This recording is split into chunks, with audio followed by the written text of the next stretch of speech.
ദിവസത്തിന് കർത്താവിൻ്റെ സന്നിധിയിലായിരിക്കാൻ ദൈവം എന്ന സാവകാശത്തിനായി ദൈവത്തെ സ്തുതിക്കുന്നു. ഒരു വാക്യം ദൈവത്തിൻ്റെ ആത്മാവിൻ്റെ ഹൃദയത്തിൽ പ്രകാശിപ്പിച്ച ഒരു വാക്യം വായിക്കുവാൻ താല്പര്യപ്പെടുന്നു. വായിക്കാം. യെരമ്യാ പ്രവചനം 9-ാം അധ്യായം. Book of Jeremiah, chapter 9.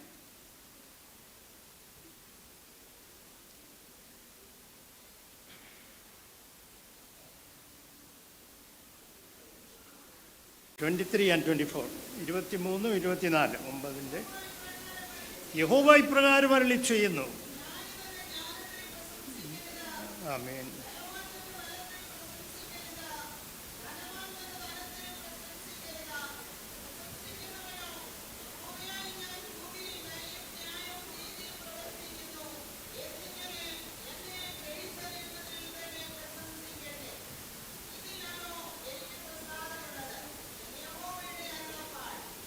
ആമേൻ.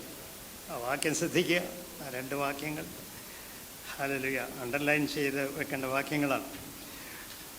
ഞാനിതെൻ്റെ ജ്ഞാനത്തിൽ പ്രശംസിക്കരുത്, ബലവാൻ തൻ്റെ ബലത്തിൽ പ്രശംസിക്കരുത്, ധനവാൻ തൻ്റെ ധനത്തിലും പ്രശംസിക്കരുത് എന്ന് പറഞ്ഞാൽ ഈ ലോകത്തിലെ യാതൊന്നിലും, ഈ ലോകത്തിൽ ലോക ജനതയ്ക്ക്, ലോക മനുഷ്യർക്ക് പ്രശംസയായിരിക്കുന്ന വിഷയങ്ങൾ ദൈവമക്കൾക്കൊരു പ്രശംസയാകരുത്. ഹല്ലേലൂയ. നമുക്ക് പ്രശംസിപ്പാനുള്ളത് ഒന്നേ ഉള്ളൂ. സ്തോത്രം. ദൈവത്തെ അറിയുവാൻ ഭാഗ്യം ലഭിച്ചല്ലോ. ഇത്ര വലിയൊരു ദൈവത്തെ അറിയുവാൻ, ഇത്ര വിശ്വസ്തനായ ഒരു ദൈവത്തെ. ഹല്ലേലൂയ. സങ്കീർത്തനക്കാരൻ്റെ ഭാഷയിൽ ഇങ്ങനെ പറയാം. സ്തോത്രം. ഇത്ര നല്ലവനായ ദൈവത്തെ. ഹല്ലേലൂയ. യഹോവ നല്ലവനല്ലോ, ദൈവത്തെ തൻ്റെ ദയ എന്നേക്കുമുള്ളത്. സ്തോത്രം. ഈ ദൈവത്തെ രുചിച്ചറിയുവാൻ ഭാഗ്യം ലഭിച്ചല്ലോ, അതിലാ പ്രശംസിക്കേണ്ടത്. സ്തോത്രം. ഹല്ലേലൂയ. ഈ വാക്യത്തിൽ ഈ വിഷയത്തിൽ, ദൈവത്തെ അറിയുക എന്ന് പറയുന്ന വിഷയത്തിൽ, ഇത് 2 ഭാഗങ്ങളുണ്ട്. ഒരു നാണയത്തിന് 2 സൈഡുണ്ടെന്ന് നമ്മൾ പറയുന്നത് പോലെ ഇതിന് വേറൊരു ഭാഗം കൂടെ ഉണ്ട്. ഞാൻ ആ ഭാഗത്തേക്ക് വരട്ടെ.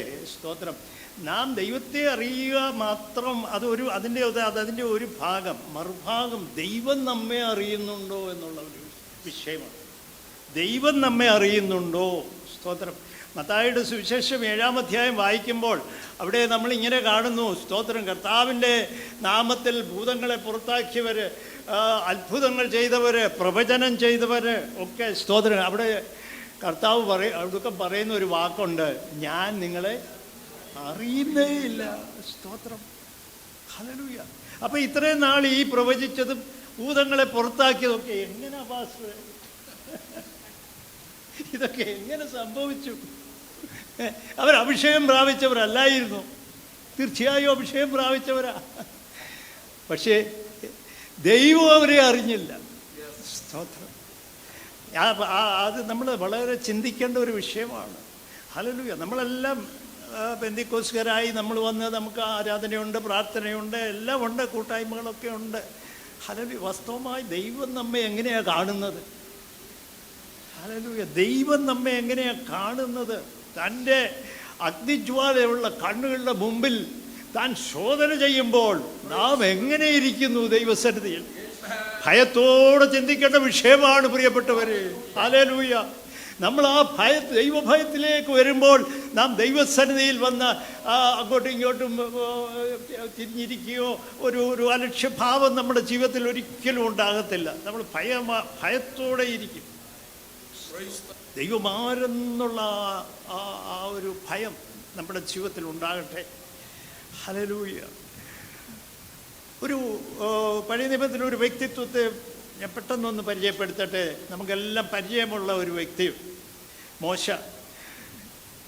എക്സോഡസ് ചാപ്റ്റർ 32 വായിക്കുമ്പോൾ, പുറപ്പാട് പുസ്തകം 32-ാം അധ്യായം വരുമ്പോൾ, അവിടെ കാളക്കുട്ടിയെ അവർ വാർത്തുണ്ടാക്കി ആരാധിക്കുന്നു.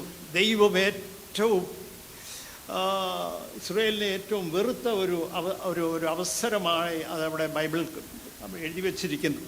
ദൈവം ഏറ്റവും കോപിച്ചു. ഹല്ലേലൂയ. 33-ാം അധ്യായം തുടങ്ങുമ്പോൾ തന്നെ അവിടെ എഴുതിയിരിക്കുന്നത്, നീ ദുശ്ശാഠ്യമുള്ള ഒരു ജനം, ഞാൻ നിന്റെ നടുവേ നടക്കത്തില്ല. ഹല്ലേലൂയ. ഞാൻ നിന്റെ നടുവേ നടന്നാൽ ഞാൻ ഒരു നിമിഷം കൊണ്ട് നിങ്ങളെ നശിപ്പിക്കും, കാരണം നിങ്ങൾ ദുശ്ശാഠ്യമുള്ള ജനമാണ് എന്ന് പറഞ്ഞൊക്കെ ആ 33 അധ്യായം തുടങ്ങുന്നത്. എന്നാൽ അത് താഴോട്ട് ആ ഭാഗം 33 അധ്യായം താഴോട്ട് വായിക്കുമ്പോൾ ഇടിവിൽ നിൽക്കുന്ന ഒരു മോശയെ കാണുന്നു. മോശ ദൈവസന്നിധിയിൽ ഇടിവിൽ നിന്നു. ആ ഭാഗം 106 സങ്കീർത്തനത്തിൽ ഇങ്ങനെയാണ് എഴുതിയിരിക്കുന്നത്, മോസസ് ഹിസ് ചോസൺ, താൻ തിരഞ്ഞെടുത്ത മോശ ഇടിവിൽ നിന്നില്ലായിരുന്നുവെങ്കിൽ ദൈവം അവരെ നശിപ്പിച്ചു കളയുമായിരുന്നു. ഒരു മനുഷ്യൻ ഇടിവിൽ നിന്നു. ഹല്ലേലൂയ. മോശയോട് പ്രാർത്ഥിക്കുന്ന ഒരു പ്രാർത്ഥനയുണ്ട്, അങ്ങയുടെ സാന്നിധ്യം ഞങ്ങളോടുകൂടെ പോരണമേ, ഇല്ല എങ്കിൽ ഞങ്ങളെ ഇവിടെ നിന്ന് അയക്കരുതേ.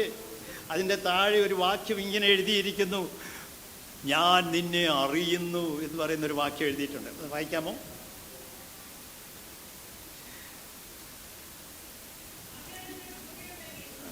ആ ആ ആ എൻ്റെ ഞാൻ നിന്നോട് കൂടെ നടക്കയില്ല എന്ന് പറഞ്ഞ ദൈവം ഇപ്പോൾ തിരിച്ചു പറയുകയാണ്, എൻ്റെ സാന്നിധ്യം നിന്നോട് കൂടെ പോരും. ഹല്ലേലൂയ. ദൈവത്തിൻ്റെ കരുണ, ഭൂമിയിൽ കരുണയും നീതിയും പ്രവർത്തിക്കുന്ന ദൈവമെന്ന് എന്നെ രുചിച്ചറിയുന്നു, ഇതിലല്ലോ ഞാൻ പ്രസാദിക്കുന്നത്. അങ്ങനെയല്ലേ നമ്മളിപ്പോൾ വായിച്ചത്. സ്തോത്രം. അവിടെ ആ താഴെ ഇങ്ങനെ എഴുതിയിട്ടുണ്ട്, ഞാൻ നിന്നെ അറിയുന്നു, മോശയെ അറിയുന്നു എന്ന് ദൈവം പറയുന്ന ഒരു ഭാഗമുണ്ട്. 13 വാക്യമാണെന്ന് തോന്നുന്നു അല്ലേ?